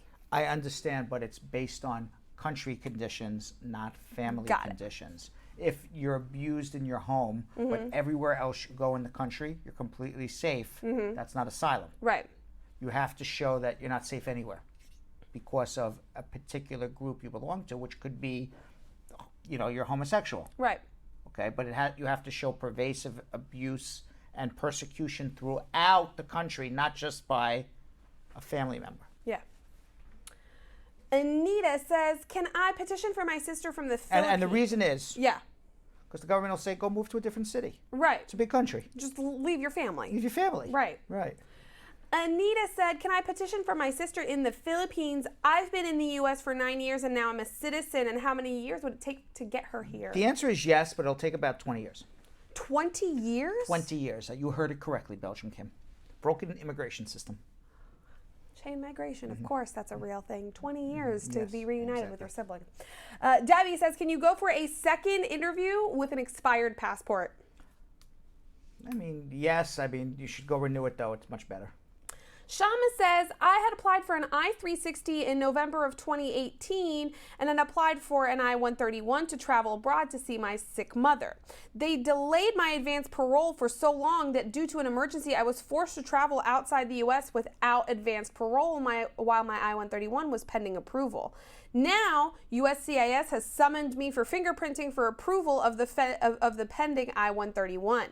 Can I travel back into the U.S. on my old B1, B2 visa for fingerprinting with a pending I-360 for which prima facie cause has already been established? No, you cannot. Oh, no! Once you leave the United States with a pending green card application without advance parole, that's the end of your adjustment case.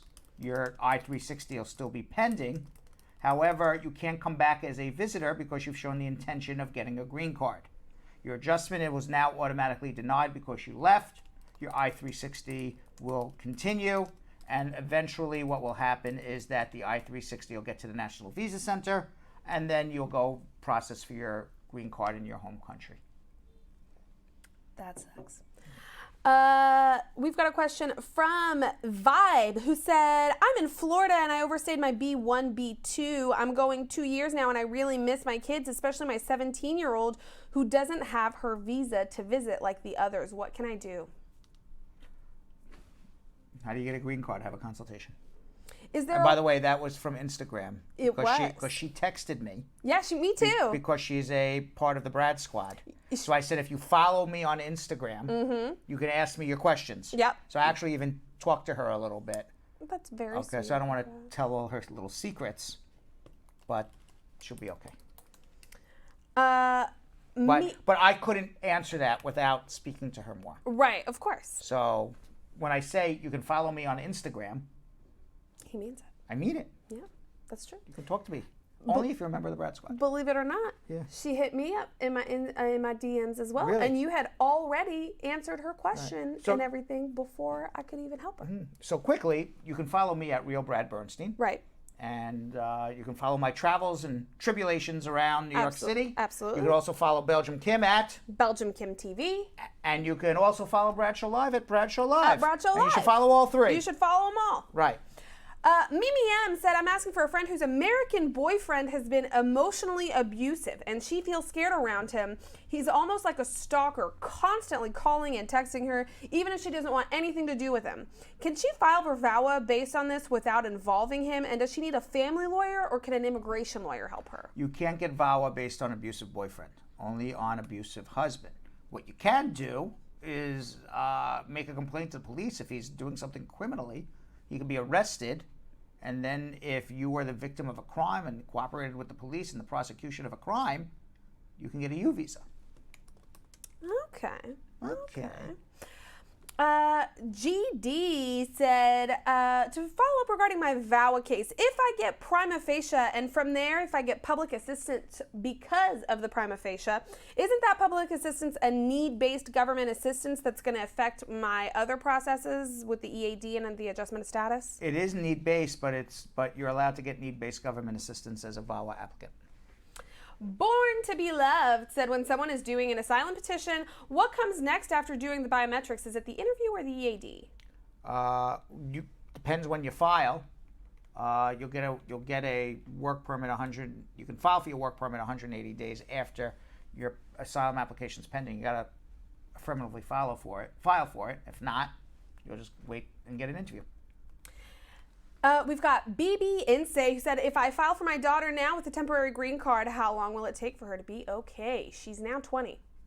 What do you mean be okay? I'm assuming how long will it take for her to get a green card? As a 20-year-old? Yeah. If you file for her now as a 20-year-old, she'll probably turn 21 before you get the I-130 approved, and then she's going to be in the F2B category, and it's going to be about 7 years. And our last question for right now is from Vanessa, who said, after the waiver for overstaying is filed, how long does the person have to stay in their home country before coming back when they're married to a permanent resident? The waiver for what? For overstaying? Well, you do the waiver here in America. Yeah. So you get the waiver done here. Right. And then if you leave with your waiver in your hand, yeah. It generally is about 2 weeks back home. Okay. Sometimes 4 weeks, but mostly 2. Enjoy it. Right. Right. Go see fam. Now, let's rewind a little bit. Let's do it. I think I said this before. You may have. I don't know. Quite a deja vu kind of day. It certainly is. Like Groundhog Day. As the 4th of July holiday is kicking into gear, Belgium Kim. Yeah. Many people go to the beach. Yeah. Our very own Belgium Kim, who is sitting next to me right now, the lovely lady in blue. This one. She also went to the beach. Yes, she did. It's called Coney Island. Yeah, she did. Where she was celebrating the 37th annual Mermaid Parade. Who even knew there was a Mermaid Parade? Only Belgium Kim. Belgium Kim would know. Know that. So she went to celebrate with all the other mermaids on Coney Island. Of course. Let's watch. Hey Brad Squad, it's Belgium Kim, and it's time to bust out the seashells and the mermaid fins, fam, because we're at the 37th annual Coney Island Mermaid Parade.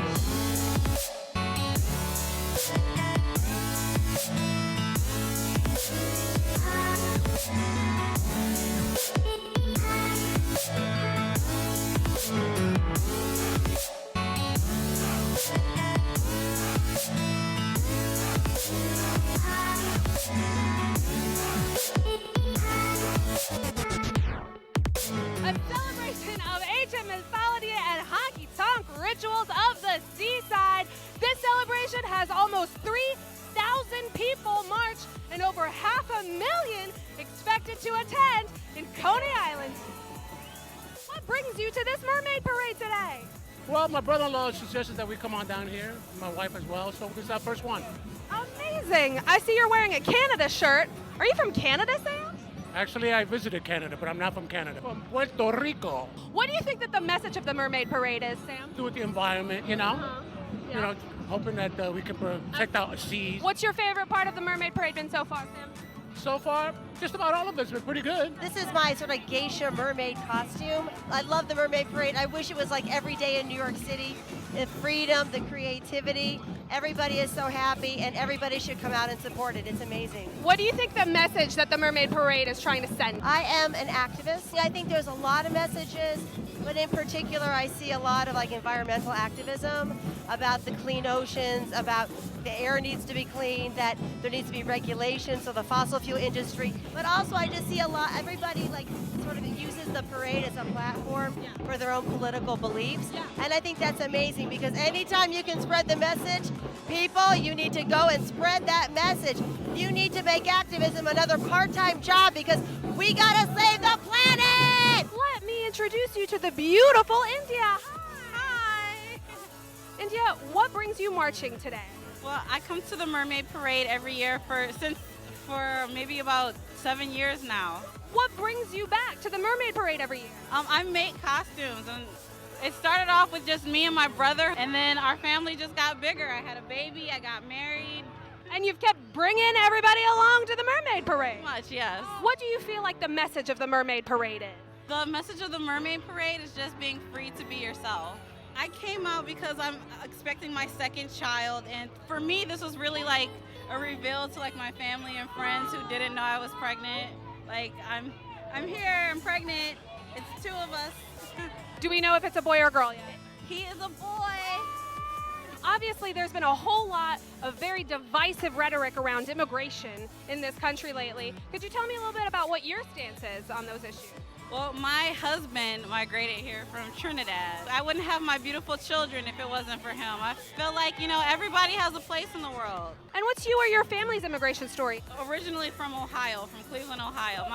My family is regular schmegular American, but I migrated here to New York, so. I'm here with, and I'm going to let them say it because I don't think I'm going to do it justice. Who am I here with? We're the Sacred Sirens from Staten Island, New York. What brings you to the Mermaid Parade today? Well, we come every year. We plan all year, and we look forward to this day every year because it's whether it's sunny like today or rainy, it's just the most perfect day of the year. Yeah. Absolutely. What messages are you guys hoping to send with your costume? We're gonna have fun today. This is a fun day. Everybody's out to enjoy the day and however they want. It's about having fun. It's about feeling good. It's about being in the sun and shining and glittering. What is you or your family's immigration story? Our grandparents are from Italy. They immigrated here after the war. They started a brand new life here. We have a lot of respect for people that come here and work hard and make their lives better by choice. My mother is right there, and we are all sisters. Hi, Mom!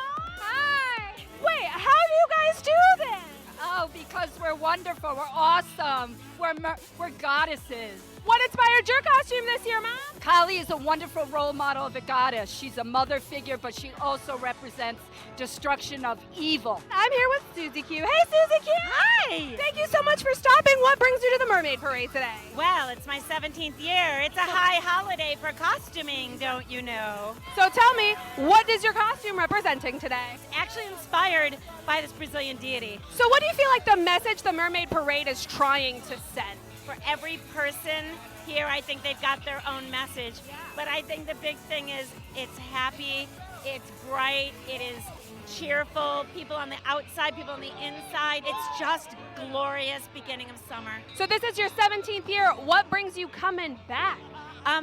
The need to make a new costume, I think, is really what it is. It's also, my message to the crowd is to shimmer and to shimmy. Yeah. So shine and take action. My ex-husband is from England, so he's an immigrant. Right. My daughter is on exile in Scotland because she can't afford her student loans to come back. Oh, no. And my son's an Afghanistan vet. So I've got it all over the place. I work professionally with internationals, and immigration, it's tricky. It is really tricky. If everybody followed all the rules, and I don't mean just in immigration, if we followed rules, it might be easier. I don't know. If I had the answer, I'd be the king mermaid of the world. What's your American dream, Susie Q? Oh, my American dream right now is to have an affordable 2-bedroom, 1,000-square-foot house with a backyard that's big enough for me to mow with a push mower, and I can have tomato plants. That's my dream, all the way from Astoria, 5th floor walk up. What a dream, Susie Q. I'm seeing it now. I'm picturing it. It's right there. No more illegal tomato plants on the fire escape. No illegal tomato plants. My dream is pretty much to own my own business and to have children and to just be happy. American dream to me means working hard, being yourself, and creating a life for you and your family to come. My American dream is to live a fun, happy, prosperous, creative life, free with my children and my husband and my family. My American dream is to see that the 99% has complete equality with the 1%. That I believe that there should be social mobility for everybody, and that equal rights for women, for immigrants, for people of color, for the disabled, for elderly, that we all become like one population and we all have the right to an amazing life. All right, Rad Squad, I hope you guys had half as much fun as I did at the Mermaid Parade. We talked to everybody from marchers to attendees, and you know we took you inside one of the biggest parties of the summer. The summer is officially kicked off. Until next time, see ya! All right, Belgium Kim, ready for the speed round? Let's do this. Let's do it. All right, we're gonna put 3 minutes on the clock. Coolio is gonna put 3 minutes on the clock, and we are going to answer 15 questions with 3 minutes on the clock. Where's the clock? All right. The clock. Clock. Meanwhile. Yeah. First time I ever heard American Dream is to have tomatoes. Tomato plants. She Tomato just plants. wanted. She had some on her fire escape, but they're illegal. Illegal you tomato. can't Right. She just wanted grow legal anything. tomato plants. Right. She just wanted. Yes. It was such an attainable New York dream. Like she's just like, I just want like 1,000 square foot 2-bedroom. It's a real. All right. modest Well, dream. I mean, of all the American dreams, I want tomato plants. She dreams logical. All right. 3 minutes, Coolio. You ready? To this. Where are we? Coolio, back to me, Coolio. We got this. No. Where's the 3-minute clock? Okay. Okay. Okay. We got this. We got all of it. If we sing Gangsta's By the way, Paradise, by the way, do you think that'll help there? Okay, you ready? We're just going to do it from this screen only. No problem. Okay, No you problem. ready? Ready. Go. Max Santos said my EAD was through a pending asylum will expire in 2 months. I'm married to a U.S. citizen and recently mailed out my adjustment of status. Will they send me an extension? Yes. Andrea said a friend filed for an I-485 in February of 2017 for his wife. They still didn't hear anything about an interview. How long do they have to wait? They shouldn't be waiting more than 12 months if they do file a mandamus. Joseph said, my friend applied for asylum, no interview date, no working permit yet. He got an offer with the UN to go to Sudan. Should he withdraw the case and go? And what does he do when he comes back? Well, you ain't coming back, but if you want to go to Sudan, be my guest. Del Rito said, how long does an affidavit, does an adjustment of status take from start to finish if I live in Brooklyn? Could anywhere from 6 months to 3 years. Sebastian said, is the wait time different if the person is in the United States or in their own home country? It's different. Baliabe said, where can you tell if your application is rejected? Is it before or after your biometric or during the processing time? You'll get a decision, rejected, denied, whatever it may be. That's when you know. Rich said, I was filing my adjustment of status. My U.S. citizen husband hasn't filed taxes in 2 years. I have his W-2. He completed the I-864 and the other supporting docs. I also have a joint sponsor and all her docs. Is it going to work? No, because you got to file taxes. So file a back tax return. Surab says, can you please explain what a public charge is? That you are below 125% below the poverty level. So that means the U.S. public, which is the U.S. government, has to take care of you. Safi says, I have an I-360 pending. Can I apply for a travel document on VAWA? Only if you have an adjustment pending, not an I-360. MS says, the window that they requested, I'm wondering if it's that's going to be the full interview time. I heard that the interviews could only be 2 minutes long, and I'm afraid I won't get a chance to provide documents such as Your interview will be longer than 2 minutes, don't worry. Okay. Change Name says, how long of a notice does immigration give to do your fingerprints for the AOS? And how much time about a week or two. Diana said, my friend was deported 16 years ago, and he told the judge he was using drugs for personal use. Will he ever be able to come back? Doubtful. Kelly said, how long does it take for a petition for a work visa that was filed for to be approved? What kind of work visa? I don't know what it is. Lots of different work visas. GT said, I'm going back to our discussion from yesterday with a reference to filing Alimat said an AOS interview is July 17th. We now live in Maryland. The spouse still works in D.C. He just changed his D.C. state ID to Maryland today, but it takes time to get mailed to him. Can we go with the temporary paper if the mail is delayed or the D.C. ID? Yeah. Bradford Hicks says, if my petitioner only has 2 years of taxes, would that be okay? I also have a joint sponsor. You needed 3 years. GT said, I filed an AOS employment-based EB3 in India and got an EAD card. The priority date was 2009. Should I file an H-1B extension as a backup? Yes. Should I worry time for my I-485 with what dates are current? Should you worry? Yeah. I don't know what its priority date is, but India's very backed up. Charmaine, I asked my E said on July 30th. Damn. How many did we do? Seemed like we did 15. I still had several. How many did we do? I think we did more than 15, and we blew the whole place up again. Wait, we really did more than 15? Yeah. I did like 16, 17, and the whole place got blown up. I honestly... I did. Well, Joe's telling my ear, well, if Kim's reading, we're blowing the place up. He has to say we're done, and you didn't finish. You were like, we're like the worst MacGyvers ever. We're supposed to beat the bomb, and we beat it, and then you kept reading anyway, so you lost track of how many we did, and we blew the whole studio up again. Terrible MacGyver. You know what, Brad? I think I counted wrong because it still shows that Lola I'm says 17. We did 17. We did 2 more than we were supposed to. That's great. But we blew the whole studio's gone kablooey. The whole studio went kablooey. It did. It's been the story of the weekend. as Jill says in my head. The whole thing goes kablooey. Lola said 17. Yeah. Damn, we killed it. All right. That's why it blew up. We killed it. It's July 3rd. Tomorrow's July 4th. There will be no show on July 4th. No show. Happy Independence Day to everybody who's celebrating here in the United States. Yes. There will be no show on July 5th. Correct. Because we blew the studio up. We blew the studio up. And everybody's going on vacation for a few days. We're going to be back on July 11th, I believe. Thursday, July 11th. Thursday, July 11th. Yes. So on Thursday, July 11th, we will be back live. Until then, we will... What? Whoa. What? Comments of the day? What am I doing? What are you doing? Comments of the day. Yeah. We got people to say that said cool That's things. Brad was ready to call it a day. Actually, we're going to be back Friday, July 12th. Friday, July 12th. Friday, July 12th. Good to know. Friday, Okay. July 12th. Friday, July 12th. Our first comment of the day goes to Sandra Salinas, who said, oh, I can smile again. I am addicted to this show. It is in my veins. Thank you. Yes. Sandra Salinas. She's very nice. Yes, queen. I like that. And finally... Only two? Well, only two. Oh, I got to get more excited. There's usually like 5 or 6. There's probably 5 or 6. No, we already read Cordella on the air, Jelly Bean. I'm Yeah, happy I to don't read know. it Belgium again, Kim, but I we think, is did. already on a vacation already. No, we had. You're like on Independence Day vacation. You blew up the studio. You lost count on how many we were doing. We have multiple comments in the day. You're like, oh, only that one. We got 2. I said 2. That's it. I said 2. All right. The second one is from Carol, the Top Cat Tigress 2 Anderson. My American dream is great health, and I've got my family and my happiness, stress-free, and my favorite Brad team show. Oh, very nice. Very nice. Thank you very much. And you know what? What? I'm going to read Cordella's comment again. Read it again. Just cuz.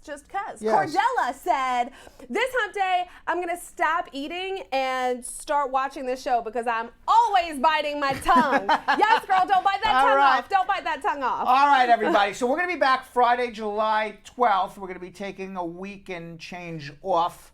Sandra Salinas, I hope you can survive without us. We'll have trouble surviving without everybody. We're going to, everybody, come on, Cordella. Yeah. Everybody. Carol. Even Rog J, Mr. Negative. Mr. Negative? Right, Mr. Negative. I told him that having a resident troll makes me feel like we've really made it. And he was like, I'm glad I could help. All right, everybody. Enjoy your, if you're celebrating July 4th, please be safe. Don't play with fireworks. Drive safely. And we'll see you back all in a little more than a week. Have a great week and have a great holiday to those celebrating. So, Sam, as part of the production, we have to say this disclaimer at the end of the show. Do you mind reading it for me? Okay, but you know, Brad, I have to do everything around here. It's bad enough I've got to remember everything that happened on the episode from the previous day. Forget it. I'll do it.